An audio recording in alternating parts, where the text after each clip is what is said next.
Halo historian, selamat datang di Amerika Serikat. Di sini ada tank yang mau saya tunjukin nih sama kalian. Tank ini tank kelas super berat di negeri ini. Sepertinya patut juga nih buat kita bahas. Ayolah ikut saya masuk ke dalam. Dulu itu rencananya tank ini dibikin buat bantu pergerakan pasukan darat Amerika Serikat di front barat waktu Perang Dunia Kedua, buat nerobos garis pertahanan Jerman di Eropa. Tapi akhirnya nggak jadi diproduksi karena beberapa faktor. Nanti saya ceritain deh alasannya. Nah, itu dia tanknya. Yang menarik, ini tank kelas super berat pertama yang pernah diproduksi sama Amerika Serikat. Mungkin satu-satunya ya.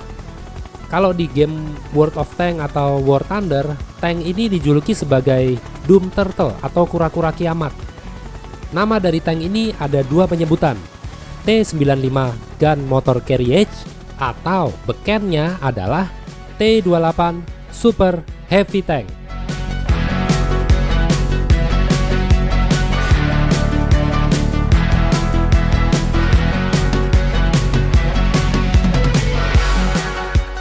Gagasan akan pengembangan tank ini dimulai pada tahun 1943. Kala itu, Korps Persenjataan Angkatan Darat Amerika Serikat mengusulkan sebuah kendaraan serbu yang diharapkan bisa menembus garis pertahanan Siegfried dan membantu pergerakan pasukan sekutu melawan pasukan Jerman. Sebanyak 25 unit kendaraan serbu ini diharapkan untuk segera diproduksi dalam jangka waktu 1 tahun sebelum dimulainya invasi sekutu menuju ke Eropa. Desain kendaraan yang dimaksud adalah tank kelas super berat pendukung pergerakan infanteri, memiliki lapisan baja yang sangat tebal, serta membawa meriam kaliber 105 mm yang sejak awal dirancang khusus untuk menghancurkan beton, tembok pertahanan, atau tank-tank Jerman dari jarak jauh. Tank ini pada awalnya dinamai sebagai T-28 Super Heavy Tank. Tapi karena tidak memiliki kubah meriam yang dapat diputar, maka nama awal yang semula disebut tank diganti menjadi Gun Motor Carriage atau GMC. Perlu diketahui ya bahwa Amerika Serikat itu nggak pernah nyebut kendaraan lapis baja sebagai tank apabila kubah meriamnya nggak bisa diputar.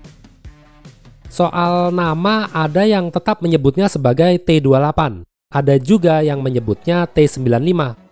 Yang enak di telinga kalian aja yang mana, ya udah sebut salah satunya. Toh tanknya ini juga.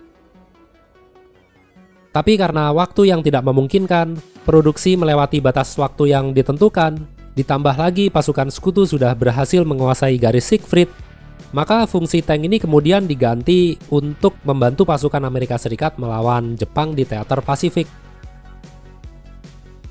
Pada bulan Maret 1945, perusahaan Pacific Car dan Foundry Company diberikan wewenang untuk mendesain dan memproduksinya. Tapi, lagi-lagi, sebelum tank ini selesai diproduksi, Jepang udah menyerah pada bulan September 1945. Yang dimana kala itu, tank ini baru mencapai tahap penyempurnaan desain, belum sampai tahap produksi. Walaupun perang udah selesai, tapi pengembangan tank ini tetap dilanjutin.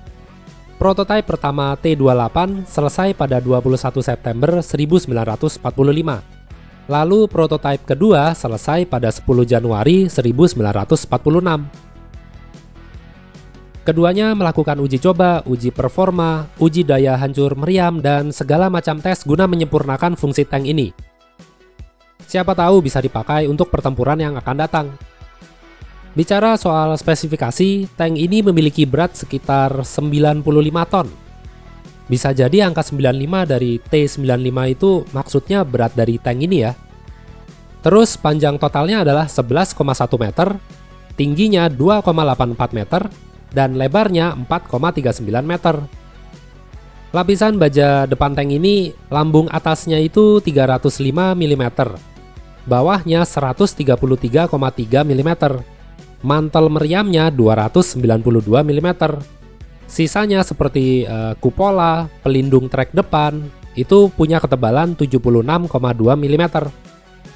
Nah, untuk bagian samping dan belakang, samping atas 63,5 mm, pelindung trek samping 101,6 mm, dan baja belakang dekat mesin setebal 50,8 mm. Kemudian meriam utama yang digunakan adalah meriam T5E1 kaliber 105 mm. Senapan mesin yang digunakan adalah senapan mesin Browning dengan kaliber 12,7 mm. Lalu mesin yang digunakan adalah Ford GAF V8 atau 8 silinder bertenaga 500 tenaga kuda. Dari sisi kecepatan, tank ini kira-kira dapat melaju secepat 14 km per jam. Ya oke lah, lebih cepat daripada jalan kaki. Terus bicara soal personil, sebanyak 4 orang diperlukan untuk mengoperasikannya. 1 komandan yang juga operator radio, 2 orang bertugas sebagai pemuat dan penembak meriam, dan 1 lagi adalah pengemudinya. Tapi karena biaya perawatannya itu mahal, pergerakan tank ini lambat, taktik perang juga udah mulai berubah, kendaraan tempur yang lincah dan gesit lebih diutamakan, yang lebih mudah diproduksi massal jadi prioritas, ya udah, Korps Persenjataan Angkatan Darat Amerika Serikat memutuskan untuk tidak melanjutkan proyek tank T-28 ini. Kesimpulannya, tank T-28 hanya bisa mencapai tahap prototipe, gak pernah terjun langsung ke medan pertempuran.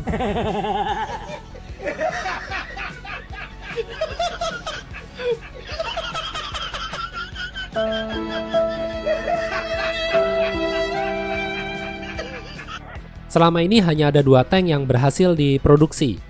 Sayangnya 1 mengalami kerusakan akibat kebakaran mesin, dan satu-satunya tank yang tersisa saat ini berada di Museum Fort Benning, tepatnya di Georgia, Amerika Serikat.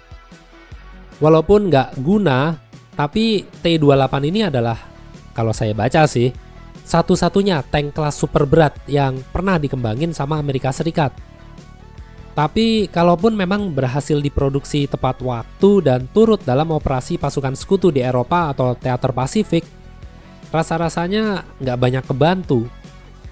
Kalau kita bicara soal daya hancur, oke lah, meriam kaliber 105 mm-nya rasanya cukup ampuh buat meratakan bunker, tembok pertahanan musuh, atau kendaraan tempur lawan.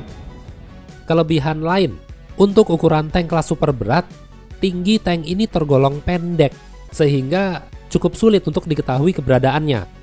Cocoklah untuk menyergap musuh secara mendadak. I got a bad feeling about this. Tapi yang paling menjadi nilai positif dari tank ini adalah ketebalan lapisan bajanya. Tangguh banget jika dihadapi dari depan. Selama nggak disergap dari samping atau belakang ya. Jadi itulah tadi sedikit cerita tentang T-28.